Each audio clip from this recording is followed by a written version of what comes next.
You can find DC motors in many portable home appliances, automobiles, and types of industrial equipment. In this video, we will logically understand the operation and construction of a commercial DC motor. Let's first start with the simplest DC motor possible. It looks like this. The stator provides a constant magnetic field, and the armature, which is the rotating part, is a simple coil. The armature is connected to a DC power source through a pair of commutator rings. When the current flows through the coil, an electromagnetic force is induced on it according to the Lorentz law, so the coil will start to rotate. You will notice that as the coil rotates, the commutator rings connect with the power source of opposite polarity. As a result, on the left side of the coil, the electricity will always flow away, and on the right side, electricity will always flow towards. This ensures that the torque action is also in the same direction throughout the motion, so the coil will continue rotating. But if you observe the torque action on the coil closely, you will notice that when the coil is nearly perpendicular to the magnetic flux, the torque action nears zero.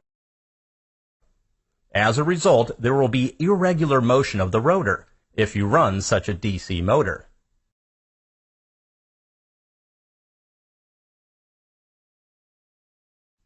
Here is the trick to overcoming this problem. Add one more loop to the rotor, with a separate commutator pair for it. In this arrangement, when the first loop is in the vertical position, the second loop will be connected to the power source, so a motive force is always present in the system.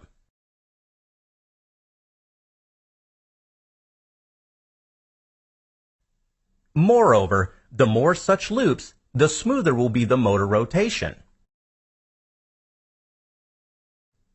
In a practical motor, the armature loops are fitted inside slots of highly permeable steel layers. This will enhance magnetic flux interaction. Spring-loaded commutator brushes help to maintain contact with the power source. A permanent magnet stator pole is used only for very small DC motors. Most often, an electromagnet is used. The field coil of the electromagnet is powered from the same DC source.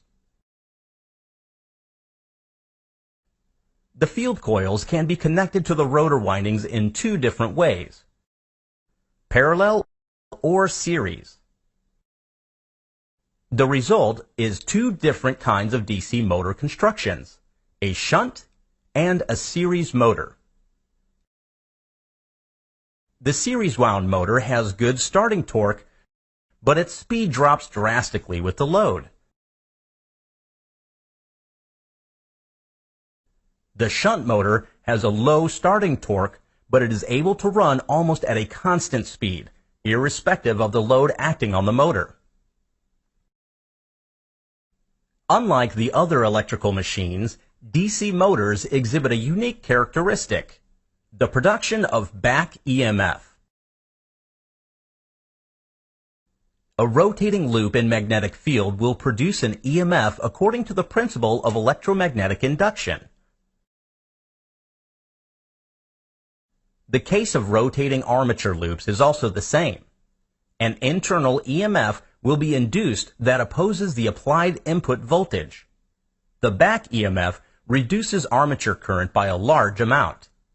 Back EMF is proportional to the speed of the rotor. At the starting of the motor, back EMF is too low, thus the armature current becomes too high, leading to the burnout of the rotor. Thus, a proper starting mechanism that controls the applied input voltage is necessary in large DC motors. One of the interesting variations of the DC motor is a universal motor, which is capable to run under both AC and DC power sources. To know more about it, please check the next video. Thank you.